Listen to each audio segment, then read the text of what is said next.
back. Stay with us.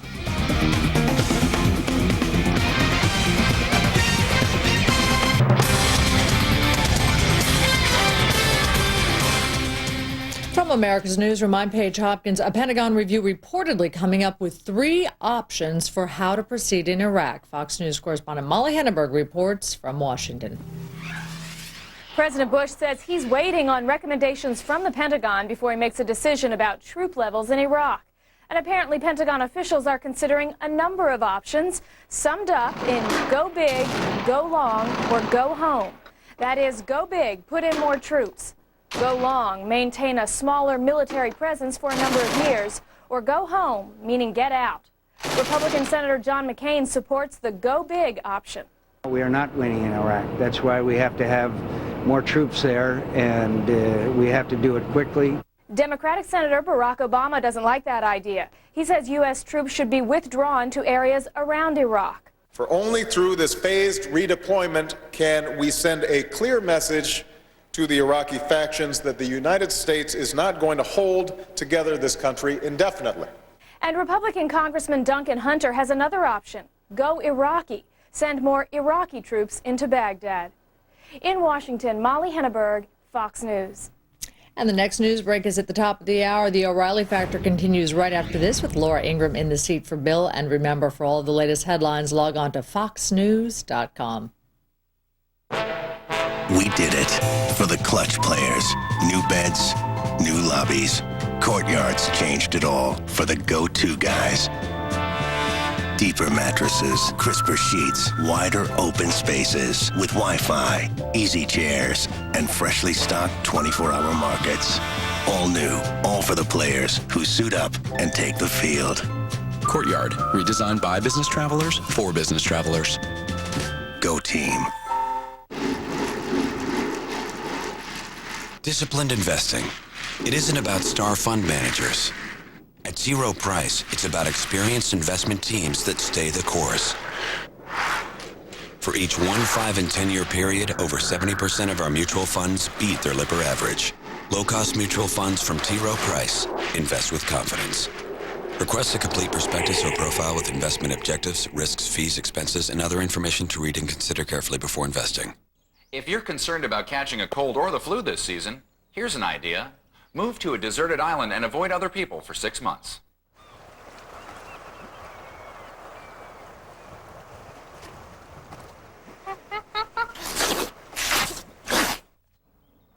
Or just drink a glass of Florida orange juice every day. Give your immune system more of the vitamins and minerals it needs. Florida orange juice. Healthy, pure and simple. This holiday season, leave the perfect hint for your wish list. Dreams come true during the Lincoln Mercury Wish List event, featuring the redesigned 2007 Lincoln Navigator. The SUV that started it all is once again making its presence known. Find the ultimate holiday gift from the newest family of luxury vehicles during the Lincoln Mercury Wish List event. The Macy's Thanksgiving sale is this Tuesday and Wednesday. Save an extra 10 to 20% when you use your Macy's card. With love from me to you. Y'all ready to order? And y'all ready to check me out in the amazing picture clarity of DirecTV HD? It's broadcast in 1080i. I totally don't know what that means, but I want it. For the best in HD, get DirecTV. The #1 show that dominates cable news, The O'Reilly Factor. And thanks for staying with us. I'm Laura Ingraham reporting for Bill O'Reilly. And in the Unresolved Problem segment tonight, a new book called The Truth About Muhammad, founder of the world's most intolerant religion, claims that we need to stop insisting that Islam is a peaceful religion and recognize that it has urged its followers to commit acts of violence and terror for 1,400 years. The book has caused a huge controversy in the Muslim community. Robert Spencer, the author of the book, joins us now. And from Los Angeles, Adina Lekovich, who's the communications director for the Muslim Public Affairs Council. Robert and Adina, thanks for joining us. Thank you. Robert, let's start with you. Aren't you helping some of these groups that you think are fomenting disruption and violence by titling your book something as controversial as you're titling it, Truth About Muhammad, the World's Most Intolerant Religion? I mean, I can see that CAIR, Council on American Islamic Relations, would love to hold up your book as an example of intolerant American points of view. Well, you know, Laura, actually it's just the opposite. When it comes to intolerance, the intolerance I'm speaking about was exemplified by the reaction to the Pope's words, by the murders and riots over the cartoons of Muhammad in Denmark, and so on. And what I intended to do with this book, and what I hope it will still accomplish, is a public debate about the elements of Islam that give rise to behavior like that. And that is an invitation to moderate and peaceful Muslims to discuss those elements and to try to come to some positive way to deal with them. So I think the way some of your book has been characterized is that you don't think Islam can ever be a peaceful religion. Would you say that's inaccurate? I don't think that. I'm not saying that anything can ever be anything. I'm saying that within the Islamic tradition and the teachings of Muhammad, there are elements that the jihad terrorists themselves point to justify what they're doing and make recruits among peaceful Muslims. And that those peaceful Muslims have to stand up to that and work to reform to address those elements in particular. Dina, one thing that continues to come up on my radio show is this question. Where are all the moderate Muslims? Why don't they speak out as vociferously against acts of terrorism and brutal violence within the Muslim community as they do, let's say, against, as Robert said, the Pope's comments, where suddenly you had all these Muslim scholars and clerics out there condemning the Pope? Yeah, but Laura, the reality is that the moderate Muslims are standing up. They are jumping up and down screaming against terrorism. They are in mosques. They are in community centers. We need to hear them outside of mosques. And you're absolutely right. We do need to hear them. And the fact is that the media needs to search out those voices rather than claiming that, as Robert Spencer does, that any so-called moderate, the only good moderate or the only good Muslim is a former Muslim. The kinds of accusations that are placed even against moderate Muslims who are doing the hard work inside of their mosques in order to promote the true message of Islam, which is one that upholds peace, justice, mutual understanding, equality, mercy. These are the teachings that Islam teaches, and these are the teachings that have inspired not terrorists, but that have inspired Nobel Peace Prize winners like Muhammad al-Baradei, like Muhammad Yunus. Adina, one thing that also keeps coming up is this. Speaking out against intolerance in the United States, whether Muslims or Arabs say they're being profiled, you hear that quite a bit. But you don't often hear Muslims in the United States condemning, again, vociferously, loudly on television, on radio, what's happening in Saudi Arabia. Christians can't proselytize in Saudi Arabia, but Muslims can certainly proselytize in the United States. They're not thrown in jail. If we paid more attention to the authentic discourse that is taking place every day within the mainstream American Muslim community, you would see that. But instead, when we turn our cameras towards those people who are jumping up and down in the streets, of course we're not going to hear them. If a tree falls in the forest and no one's there to see it, you know, it's the age-old thing. But Adina, let me just get this straight. American Muslim scholars have issued a fatwa against terrorism. Adina, let me just get this straight. You're saying that it's the media's fault? No, it's only there is no one person that is to blame, and American Muslims, Robert, Muslims need to be doing more, and mainstream society and decision makers need to be doing more. To me, there is no doubt that when the Pope speaks out, it's publicized. There are plenty of people out there, and he's just condemned. Yes. And Robert, I don't see that when it comes to the beheadings, the brutalization, what's happened when someone's watching World Cup in Africa. They're brutally murdered, a priest doing mass. Right. I don't hear those clash of civilization updates. No, you're absolutely right. It's this, you know, there were worldwide demonstrations, riots, innocent people murdered about the Pope's remarks and about the cartoons, and there are other incidents as well. But you don't see worldwide demonstrations burning Osama bin Laden in effigy. You don't see worldwide repudiation of the ideology of jihad that comes from the words and deeds of Muhammad. And this is what we desperately need to see if there's ever going to be peaceful coexistence on an indefinite basis between Muslims and non-Muslims as equals. Adina, let me just ask a question. And you are a moderate Muslim voice, and you are speaking out, and I applaud that. I think it's amazing. I try to showcase as many Muslims speaking out against this on my own show as I can find, and believe me, sometimes it's hard to find them, but I do find them. One thing that keeps coming up is proselytizing. Whether Muslims will ever sort of enter this enter this ring, if you can put it that way, of people in this country who are always trying to convert each other. You know, Catholics are trying to convert Protestants, Protestants Catholics, but Muslims really seem to have a problem when Christians try to convert them. Do you see that? Well, there is no mandate. I mean, you have to look at it this way. Muslims, as they're ordered by the Quran, are not to work on or do missionary work. They're instead supposed to make people aware of what the religion teaches. So the idea of, you know, of compelling others to join one faith or another goes What's against... going on in our prisons if it's not Muslim recruitment? I don't get that, Robert. We got to give Robert the last word on that. Well, yeah, there's a tremendous proselytization effort and in America's prisons, actually, that's going on by the most radical elements that are trying to turn the alienation that the prisoners already feel to channel it toward jihad terrorism. Muhammad himself taught that unbelievers should be offered conversion or subjugation or war. Those are the only choices. That is false. That is absolutely false. Unfortunately, it's true. Understanding and inclusion, no. And you have to look at the... Read the Quran. You have to look at the... I'm reading the Quran, Robert. Chapter 9, verse 29. Chapter 9, verse 29. And your only solution to this problem seems to be to drive all Muslims into the ocean. Well, that's certainly not I've never said anything like that. That's certainly not what my goal is. On your website, I've seen otherwise. What these people resort well, to we're going to constantly. continue this at another time. Ms. Lekovich, Mr. Spencer, thank you for joining us. And coming up, an evangelical student group at Brown University says they were suspended from campus without any real explanation. We'll get into all of that coming up next.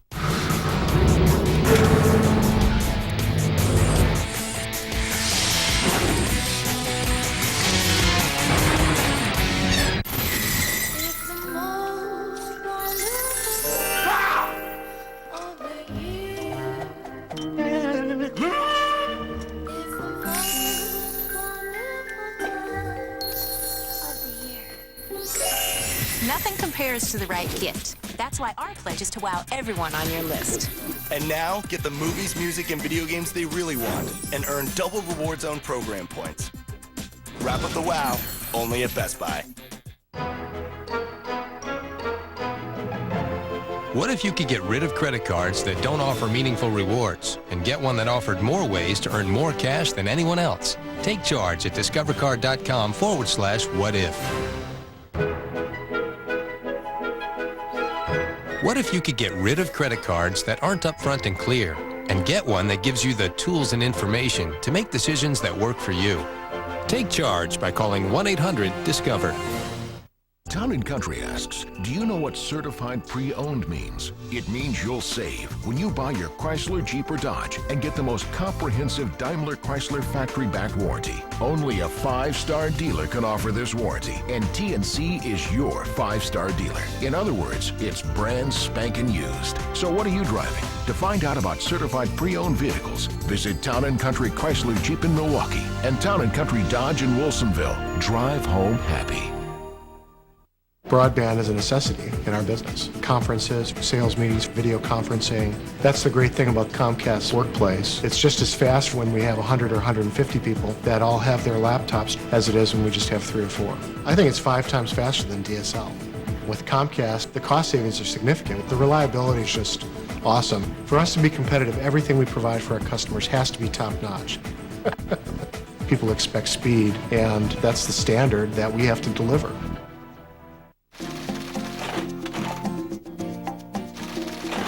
Ever get the feeling your advertising is reaching the wrong people?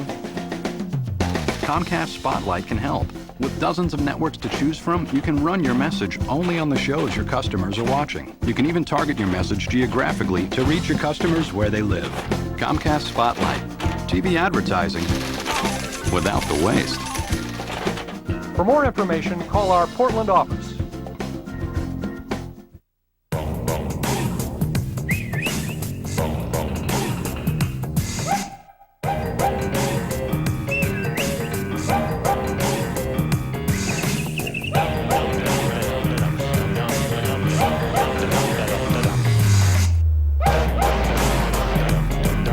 Cars are fun.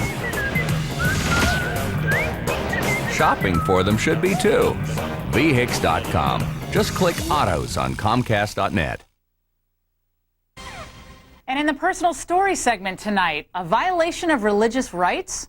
Brown University suspended an evangelical student group from advertising or meeting on campus, and that's not sitting well with the organization. Joining us in Philadelphia is Greg Lukyanov, the president of the Foundation for Individual Rights in Education, which is representing the student group. Greg, good to have you with us.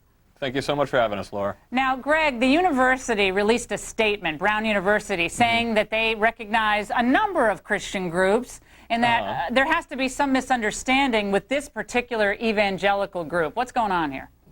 Well, I mean, to us it looks like just another case of an evangelical Christian group getting a raw deal on campus. And universities come up with all sorts of excuses for, why they actually do show religious tolerance towards all these other groups. But we've seen literally dozens and dozens of cases for the truly devoutly religious Christians on campus getting treated like second-class citizens in school after school. Now, is it because this particular evangelical student group is out there trying to convert people and really activists on campus? I'm just trying to figure out what exactly they're doing that Brown University is really bugged by, other than kind of being good Christians. As are we. The university has offered 3 reasons. 2 of them are essentially incoherent. The third reason they said was that they're at a leadership culture of contempt and dishonesty. But I've looked at practically every communication that they've had with the university, and the students have been very polite, and the university is the one showing contempt towards them. So we don't know really why they haven't been recognized. But we have seen a pattern at university campuses where students who are deeply religious have been treated very unfairly. I mean, at Indian River College, students were told that they couldn't watch The Passion of the Christ. At University of Wisconsin, the University of Wisconsin system, RAs were told that they couldn't have Bible study meetings in their own time in their own rooms because it might make them unapproachable to other students. And students all across the country are being told all the time, religious student groups, Christian groups, that they can't, quote unquote, discriminate against non-Christians in their Christian group. Yeah. This is all like a bad flashback to my years in the mid-1980s at Dartmouth College when, we were a conservative student newspaper, and we actually made a decision, Greg, not to have formal recognition by the college, because the problem is when the college recognizes you, the college can de-recognize you, and they can have some influence over your activities. So have you considered just urging some of these student groups to say, we don't need you, we're students, we have rights to speak out, and we're going to continue to speak out? Actually, no, but we haven't, because what recognition means has gotten more and more intense over the years. And in this case, for example, they're not allowed to meet on campus, they're not allowed to use a stapler, they're not allowed to use a copier, according to the students. Essentially, being de-recognized is like being banned on most college campuses. So they'd have to meet off campus in some off-campus office, and we published off campus, so we published off campus, so we didn't care about that. But I think, I haven't heard of any Muslim student groups getting kicked off campus, and I haven't heard of any. We have had a couple cases of that. Well, that's a problem too, then. So it knows no religious boundaries. Yeah, well. Yep. Well, I mean, FIRE's whole point is we just want this group treated like every other student group on campus. Yeah, well, they should be recognized. They should have the same rights. Well, Mr. Lukyanov, we appreciate your joining us. We're going to be following the Brown University situation very closely. And I have a prediction. Your evangelical group is going to get re-recognized within the next, let's say, 48 hours. Thanks for joining us. I certainly hope so. Thank you, Laura. All right, thank you. And next, did the animal house culture of the 1970s help create the wild and crazy environment on some college campuses today? All coming up. Thanks. I needed that.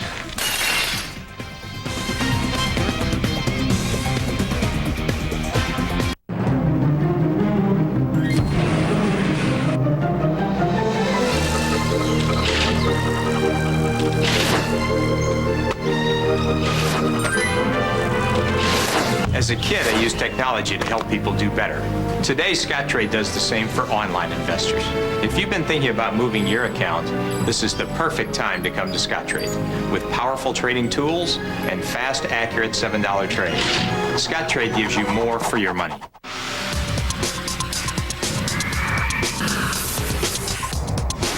Are our cars as much fun as our bikes?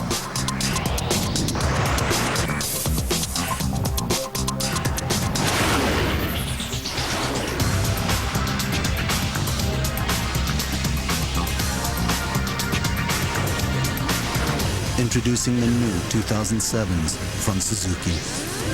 It's going to be a great ride. In the human body, the heart pumps blood through thousands of miles of arteries every minute. Inventor of the Jarvik artificial heart, Dr. Robert Jarvik. But high cholesterol can clog arteries and lead to heart disease or a stroke. Adding Lipitor is proven to lower bad cholesterol an impressive 39 to 60% when diet and exercise are not enough. And today, clinical evidence proves that Lipitor can reduce both your risk of heart attack and your risk of stroke if you have several common risk factors for heart disease. All important reasons to ask your doctor about Lipitor. Lipitor is not for everyone, including people with liver problems and women who are nursing, pregnant, or may become pregnant. You need simple blood tests to check for liver problems. Tell your doctor if you're taking other medications or if you have any muscle pain or weakness. They may be a sign of a rare but serious side effect. Lipitor is one of many treatment options to consider with your doctor.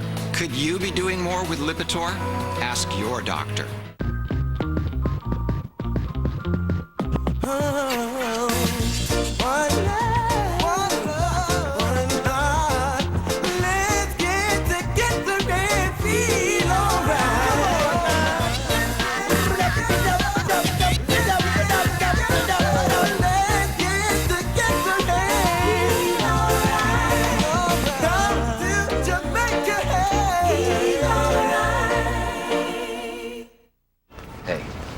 Got Singular? No, Sprint. Sprint mobile broadband downloads 5 times faster than Singular's Edge. Well, I'm done. Because in business, it pays to keep moving. Get the power of the nation's largest mobile broadband network. Get a free mobile broadband card. Visit sprint.com/mobile broadband. Sprint. Power up. And in the back of the book segment tonight, it was a movie that spawned a generation of rowdy and racy frat boys. But the guy considered for the inspiration for Animal House says his real-life antics at Dartmouth were far worse than what actually made it onto the big screen. Chris Miller co-wrote the 1978 smash movie, and he's the author of the brand new book, The Real Animal House. He recently spoke to Bill. Mr. Miller, you're a Dartmouth guy, and all the hijinks that we saw in the movies in Animal House, you actually did a lot of those stuff way back when in Dartmouth. Was it imbalanced, looking back? Was it a good thing for you to do all that? It was a fabulous experience for me, Bill. I never had so much fun in my life as I did then. I give.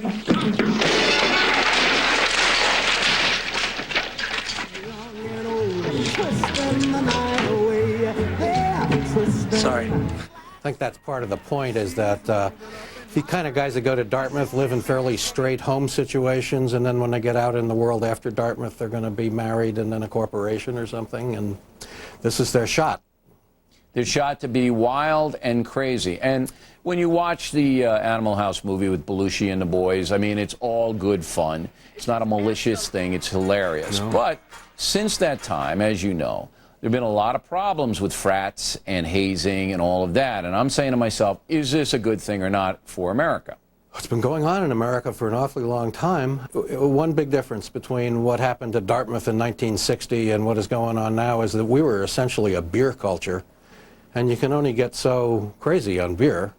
But I think now it's alcohol and drugs and everything else, and I think that creates a whole new situation. Yeah, as everything in our society, the limits have been pushed. You look at the Duke rape case, where they hired the strippers. But, you know, the Dartmouth guys would hire strippers in a heartbeat if they could get the money up. I don't know if there are any strippers up there in New Hampshire.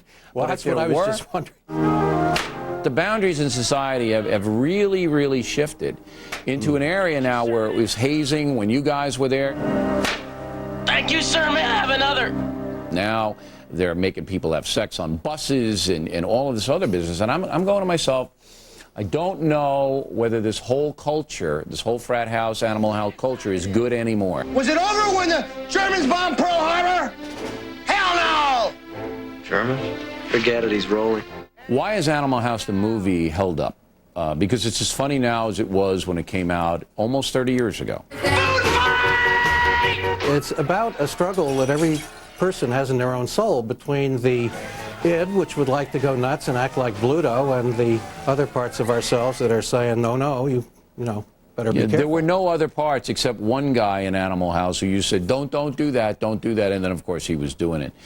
You wrote that movie, or at least part of the movie with That's your right. Harold compatriots? Ramis, Doug Kenny, and I are the authors of that thing. Do you still get money from that thing? We see a little dough every once in a while, yeah. You guys playing cards? You made it pay off for you in a monetary way. Not only were you make a complete fool out of yourself and did all that stuff, but you made it pay. I'll give you the last word on it. Well, yeah, they say if you can make a living doing what you learned in college, that's pretty good, so I guess I did. What a great movie. And that's it for us today. As always, we thank you for watching The Factor. Please remember to visit BillO'Reilly.com. The holiday store is open, and O'Reilly's best-selling book, Culture Warrior, makes a great gift. Also, a programming note, Wednesday and Thursday, special Best of O'Reilly Factor shows are all lined up for you.